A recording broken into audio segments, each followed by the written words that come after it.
Voilà, comme je l'avais souligné tantôt, c'est un thème qui est très grand. Voici la deuxième partie de ce thème. Et dans l'autre, nous étions arrêtés sur Néhémie chapitre 4 au verset 9. Voilà.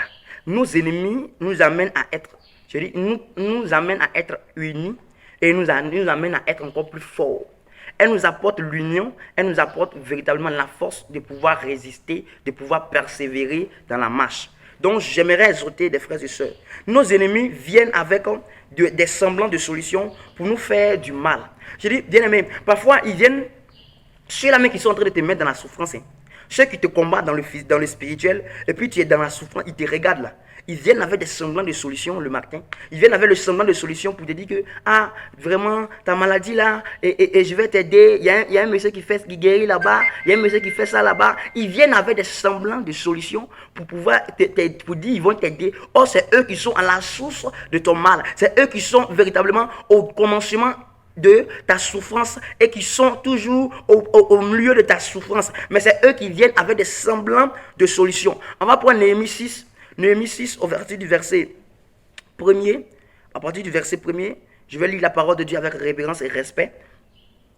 Je n'avais pas encore posé les bâtons des portes lorsque Sambala, Tobia, Geshem, l'arabe et nos autres ennemis, tellement ils sont nombreux qu'on ne connaît pas, et nos autres ennemis, appris que j'avais rebâti la muraille et qu'il n'y a restait plus de brèches. Puisqu'ils ont vu que tu as commencé à évoluer, tu as commencé à terminer. Oui, c'est là même qui te combattaient maintenant, tes ennemis qui te combattaient. C'est-à-dire que même souvent, il y a des parents, ils font comme s'ils sont avec vous. Et dans le spirituel, c'est eux qui veulent te tuer. Ils veulent te rendre rieneux. Et ils veulent que tu sois misérable. Toujours, il ne faut pas être heureuse aussi. Il ne faut pas être heureux. Il faut être toujours dans la souffrance. Il faut être toujours dans les problèmes. Là, ils sont contents.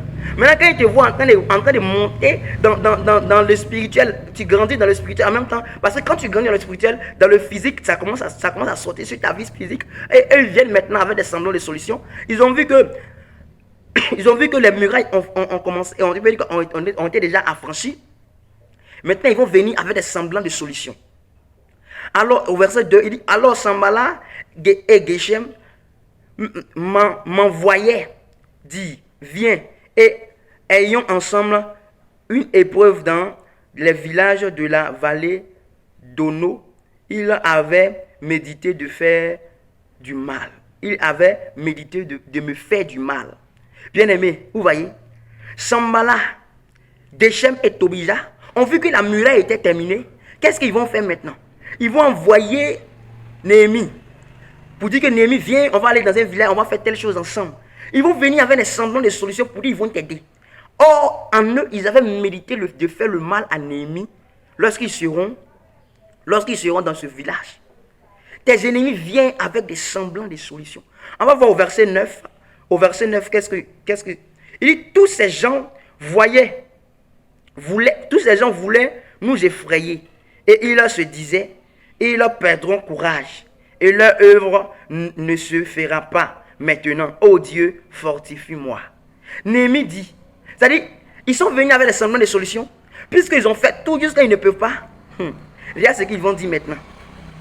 Ils voulaient l'effrayer. Parfois, il y a des gens qui veulent vous effrayer par des mots, par certaines choses, pour vous décourager, vous amener à ne pas poursuivre vos rêves, vous amener à ne pas être ce que vous voulez être. Ils vous abandonnent à vos propres guises. Ils vous laissent, ils vous délaissent et ils vous regardent maintenant. Bien-aimé, ne désespère jamais. Ce que Dieu a mis sur ton chemin et que tu es là et dans ton cœur que tu veux devenir, bien-aimé, ne désespère jamais. Persévère. Persévère. Parce qu'au temps résolu, tu seras ce que tu as toujours voulu être. Tu seras ce que Dieu a toujours mis sur ton chemin d'être. Et personne ne pourra la freiner. Ils ont voulu décourager Néhémie, mais ils n'ont pas pu. Parce que le Seigneur Jésus-Christ avait déjà établi ça. Et lui, il ne fait que suivre, c'est le plan de Dieu. Les ennemis vont bouger partout comme ils veulent, mais ils ne pourront pas atteindre aux enfants de Dieu. On va lire au verset 15 pour voir ce qui s'est passé encore quand on poursuit. On dit, la muraille fut achevée. Maintenant, la muraille a été achevée. La muraille fut achevée le 25 jour du mois d'élu. En 52 jours. C'est-à-dire, quelque chose qui devait se faire en 52 a fini par être en 25 jours. tes ennemis t'oppressent. Tellement les ennemis mettent la pression sur toi. C'est-à-dire, ce que Dieu devait faire peut-être que dans 10 ans, dans 20 ans, à cause de l'oppression de tes ennemis, Dieu ralentit ça et cela se rapproche. Et puis cela s'accomplit vite. Parce que en te poursuivant, tes ennemis te rendent fort. Tes ennemis, c'est qu'ils ignorent et qu'ils quoi? Les mépris pour ta vie, les combats pour ta vie te rendent fort et te rapprochent de Dieu. Et pendant que tu seras rapproché de Dieu, ce qui était loin pour que cela arrive, peut-être que si c'était dans 20 ans qu'il devait devenir telle personne, Dieu va ramener ça proche. Pourquoi? Parce que tu as commencé à te rapprocher plus de lui, parce que tu as commencé à le prendre au sérieux, parce que tu as commencé à l'adorer, parce que tes ennemis qui te suivent sont en train de te fatiguer. Tu es obligé de te rapprocher de ton Dieu. Donc tes ennemis t'amènent à être proche de ton Dieu. Voilà pourquoi que je dis quoi? Mes ennemis me poussent à ma bénédiction. À force de combattre Néhémie, à force de l'oppresser, Néhémie a fini par, à construire les murailles à un jour que les gens ne s'attendaient pas que cela allait arriver. Quelque chose qui devait se faire peut-être en 52 jours, cela s'est fait en 25 jours. Ce n'est pas extraordinaire. C'est des choses qui sont extraordinaires. C'est-à-dire, tes ennemis t'amènent à tellement accélérer ta vie que, bien aimé, tu arrives à un grand niveau. Alors, ils sont très importants pour nos vies. Au verset 16, il dit quoi? Lorsque tous nos ennemis l'apprirent, tous les nations qui étaient autour de nous furent dans la crainte. Elles éprouvaient une grande humiliation et reconnurent que l'œuvre s'était accomplie par la volonté de notre Dieu. Maintenant, parfois qu'ils ont fini de faire leur combat, ils ont fini de tout faire. La Bible dit que tout le monde, les nations ont compris maintenant que les murailles étaient finies. Mais à un temps si peu, ils ont commencé à avoir la crainte du Dieu d'Israël. Ils ont commencé à avoir la crainte du Dieu que Néhémie suit. Ils ont commencé à avoir la crainte. Bien aimé, quand tu vas te relever et tu vas prendre ta vie au sérieux, quand tu vas commencer à rétablir, tous ceux qui vont commencer à te combattre là, lorsqu'ils vont voir que quels que soient les combats, quels que soient les complots, quelles que soient les unions pour te faire descendre, parce que tellement tes ennemis sont trop, il y a d'autres mecs que tu ne les connaisses pas. Mais ils verront que tout ce qu'ils ont fait là sera nul et sans effet. Parce que ton Dieu que tu sais là, c'est un Dieu puissant. Et il ne va jamais t'abandonner. Il te suivra jusqu'à ce que, bien aimé, tu arrives à accomplir ce que tu as toujours voulu. Il dit, tes ennemis maintenant, ils ont compris que c'était la volonté de Dieu qui s'accomplit dans la vie des enfants d'Israël. Donc, tout ce qu'ils ont fait là, ils n'ont pas pu. Parce que, puisque les murailles ont été achevées maintenant, ils ont compris que c'est la volonté de Dieu. Parfois, tu prends des décisions que des gens te combattent. Tes parents te combattent, tes amis te combattent, tout le monde autour de toi ne te comprend pas. C'est-à-dire que personne ne te comprend parce que tu as pris telle décision et il ne te comprend pas. Mais Dieu seul te comprendra. Dieu seul sait pourquoi. Et après, quand tu vas réussir dans ce que tu as choisi, c'est là ils diront que celui-là, déjà Dieu avec lui vraiment. Cet enfant-là, déjà c'est un enfant de Dieu. Cet enfant-là, déjà c'est un serviteur de Dieu. Mais bien aimé, quand tu avais commencé à prendre la résolution de marcher selon la volonté de Dieu, ils vont te combattre. Alors je vais te faire comprendre à quelqu'un, celui qui a pris la décision de suivre Dieu n'abandonne jamais. Quels que soient les combats, quelles que soient les épreuves, reste focalisé sur ta décision et Dieu te donnera la force d'arriver là où tu veux arriver. Voilà. Et on va continuer au verset 18. Il dit, car plusieurs en Juda étaient liés à lui par ses mains, parce qu'il était gendre de Shekania, fils d'Arash, et que son fils Jokanan avait pris la fille de Mershulam, fils de Berekia.